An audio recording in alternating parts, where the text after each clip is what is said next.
I think it's really exciting to be here, both because the summit itself is really vibrant. You see all of these Indian developers who are using global models to build really exciting applications, whether that's literacy applications to help scale education to the Indian population, healthcare, all these different kinds of things. And so it's just really exciting to see that. When we are thinking about our work on AI, a lot of it is around building what we call personal superintelligence. And so this is essentially the idea that AI will be available not just for big companies or big governments, but actually for each individual person to be able to build technology and use it in ways that make their lives better. Right. So when we talk about, what Meta is doing, particularly here in India, of course, you have interests when it comes to MSMEs, empowering MSMEs.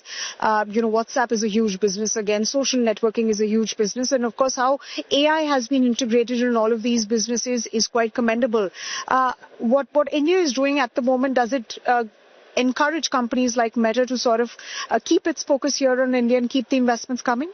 Yeah, well, the Indian government has just, as you know, just put out a policy statement about how they're investing in AI, and I think it's really positive to see their focus both on investing in talent to make sure that people have the capability to use AI, and working on relationships with the U.S. and other countries to make sure that the most advanced technology comes here to India. Right.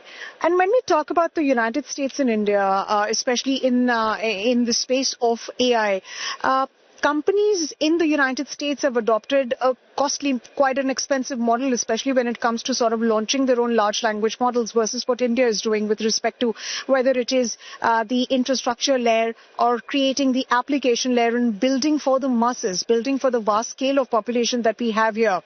How do you really see these two approaches getting aligned? Well, something that I heard Mr. Vaishnav say actually recently about this is that India's approach is to build deep infrastructure and leverage the innovations that happen in lots of other places. So, for example, we and lots of other people are building foundation models that Indian developers can build on top of. And so by leveraging the technology that exists and really building the applications that serve India specifically and exporting those to the world, I think it makes a lot of sense. It leverages the technology that we and others are building and ensures that India is able to take the front end of the innovation wave that we're seeing. Right. And what is it that we're going to be seeing from Meta next over the next couple of months, especially when it comes to the areas that you're operating here in India, which are essentially, I said, there is social networking, MSMEs, WhatsApp, AI? Well, certainly we're doing a lot of innovation on AI. Our CEO recently said that we're working on our next big model, so that's a big deal. The other big area that we're focusing is on how AI can actually help both small businesses and individuals. So an example of this is Advantage Plus, which is our generative AI ad platform, and Business AI, which we've just launched on WhatsApp.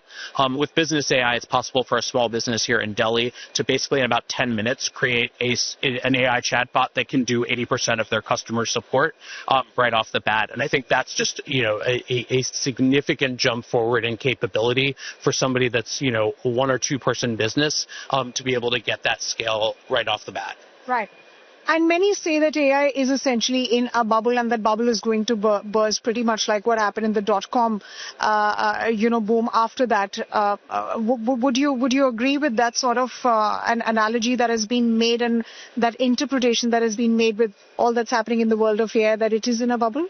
Well, I'm not an economist, so probably not qualified to opine on that, but I am really excited. And I think actually just looking back at the past 4 AI summits and sort of what we're seeing here in Delhi as compared to the past is we're seeing a huge amount of innovation, a huge amount of growth. And what I think is most exciting is the actual tangible impact that innovation has had on real people's lives and on real businesses. Right. Rob, just one final question, and I have to get your thoughts on something that's happening here in India. It's a policy move that the Ministry of Electronics and Information Technology has undertaken. This is with respect to its crackdown on deepfakes, which is happening as a result of the misuse of AI. Now, on that, the government has given platforms a 3-hour window to take down content that is sort of objectionable. How do you really respond to that? And how are you going to be dealing with the challenges that the 3-hour window is going to present? Well, first I should say, both as a parent and also as somebody who cares a lot about keeping people safe online, deepfakes and the challenges associated with them are a really important one. It's an area that we've invested quite a lot, and particularly using AI to guard against